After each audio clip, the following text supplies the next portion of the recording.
आर्थिक रूप से कमजोर सामान्य वर्ग यानी ईडब्ल्यूएस की नौकरियों और शिक्षण संस्थानों में 10% की रिजर्वेशन पॉलिसी के बारे में सुप्रीम कोर्ट आज सुबह 10:30 बजे फैसला दे सकता है। Chief justice of India U U Lalit की अध्यक्षता वाली 5 जजों की बेंच में इस मामले की सुनवाई हुई है। जनवरी 2019 में 103वें संविधान संशोधन के तहत ईडब्ल्यूएस कोटा लागू किया गया था और 27 सितंबर को फैसला सुरक्षित रखा गया था। वहीं तमिलनाडु की सत्ताधारी पार्टी डीएमके सहित कई लोगों ने सुप्रीम कोर्ट में याचिका दाखिल कर इसे चुनौती दी। Chief justice of India U U Lalit का आज आखिरी वर्किंग डे है और आखिरी वर्किंग डे पर यह एक अहम फैसला आना है। तो ईडब्ल्यूएस आरक्षण को लेकर बड़ी चुनौती दी गई। ईडब्ल्यूएस आरक्षण को लेकर जो ये पूरी लड़ाई चली है, अब उसमें फैसला आने की बारी है। आज का दिन बेहद अहम। ये मुर्गी फार्म बना के हर महीने 2 लाख कमाते हैं। हर दिन इसमें सिर्फ 4 घंटे एक्स्ट्रा देते हैं। आपको भी ये सीखना है तो फ्रीडम ऐप को अभी डाउनलोड कीजिए। आर्थिक रूप से कमजोर सामान्य वर्ग यानी ईडब्ल्यूएस को नौकरियों और शिक्षण संस्थानों में 10% रिजर्वेशन देने के मामले में सुप्रीम कोर्ट आज सुबह 10:30 बजे फैसला दे सकता है। तो सुप्रीम कोर्ट में इस मामले को लेकर आज फैसला आना है। ईडब्ल्यूएस आरक्षण के बचाव में सरकार रही है, वहीं इसके विरोध में भी कई वर्ग खड़े हुए हैं, कई पार्टियां इसके विरोध में खड़ी हुई हैं। Chief justice of India U U Lalit का आज आखिरी वर्किंग डे है।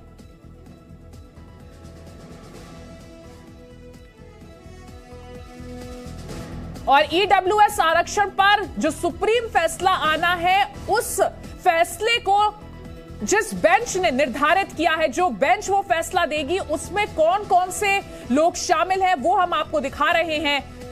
वो बेंच की जो पूरी टीम है, उसमें जिन जिन लोगों के नाम शामिल हैं वो आप इस वक्त अपनी टीवी स्क्रीन पर देख रहे हैं। Chief justice of India U U Lalit की अध्यक्षता में यह बेंच बनी थी।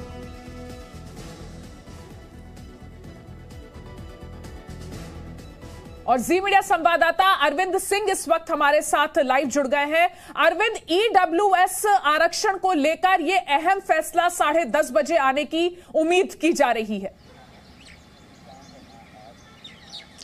बिल्कुल अदिति, 10:30 बजे ये फैसला आएगा और बहुत अहम ये फैसला रहने वाला है। लेकिन महत्वपूर्ण बात यह है कि इस पूरे अहम मामले पर फैसला एक नहीं है और सुप्रीम कोर्ट की जो कोच लिस्ट है उसको देख करके लगता है कि 4 अलग अलग फैसले इस पूरे मामले को लेकर के लिखे गए हैं। एक फैसला चीफ जस्टिस यूयू ललित और जस्टिस दिनेश माहेश्वरी का है और इसके अलावा जस्टिस बेला त्रिवेदी, जस्टिस रविंद्र भट्ट और इसके अलावा जस्टिस जे.बी. पारदीवाला, इन्होंने अलग अलग फैसले लिखे हैं। तो अब देखना अहम होगा कि जो 4 अलग अलग फैसले लिखे गए हैं कि क्या इन चारों फैसलों में जजों की राय एक है या अलग अलग है।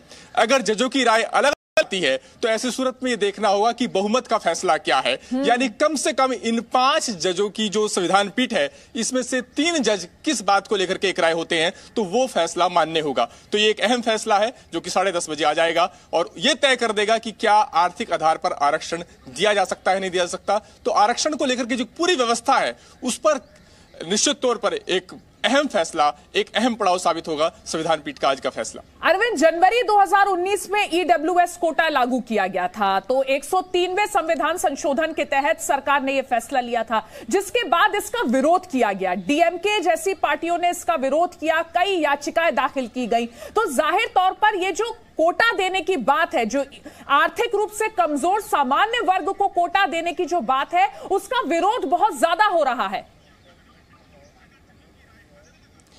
बिल्कुल अदिति, 40 से ज्यादा याचिकाएं सुप्रीम कोर्ट में इसके खिलाफ दाखिल हुई हैं और इन याचिकाओं में सवाल यही उठाया गया है कि आर्थिक आधार पर आरक्षण देना गलत है। सुप्रीम कोर्ट ने भी 3 महत्वपूर्ण सवाल तय किए थे जिन पर संविधान पीठ को विचार करना था। पहला ये कि क्या सिर्फ आर्थिक आधार पर आरक्षण दिया जा सकता है, क्या यह संविधान की मूल भावना के खिलाफ नहीं है। दूसरा जो सवाल था वो ये कि क्या गैर सरकारी सहायता प्राप्त निजी संस्थानों में दाखिले के नियम सरकार बना सकती है, क्या यह संविधान की मूल भावना के खिलाफ नहीं है। और क्या आर्थिक आधार पर आरक्षण से SC, ST, OBC समुदाय को बाहर रखा जा सकता है, क्या यह संविधान की मूल भावना के खिलाफ नहीं है।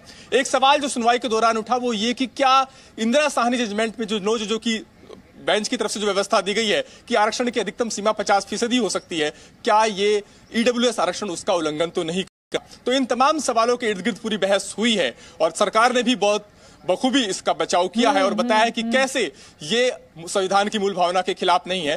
तो दोनों तरफ से आर्गुमेंट रखे गए हैं। 7 दिन तक जिरह चली है और आज फैसला आना है। तो आज अहम दिन है, 10:30 बजे ये फैसला आना है। अरविंद, आपका दोबारा रुख करेंगे, आपसे और अपडेट्स लेंगे। ये मुर्गी फार्म बना के हर महीने 2 लाख कमाते हैं। हर दिन इसमें सिर्फ 4 घंटे एक्स्ट्रा देते हैं। आपको भी ये सीखना है तो फ्रीडम ऐप को अभी डाउनलोड कीजिए।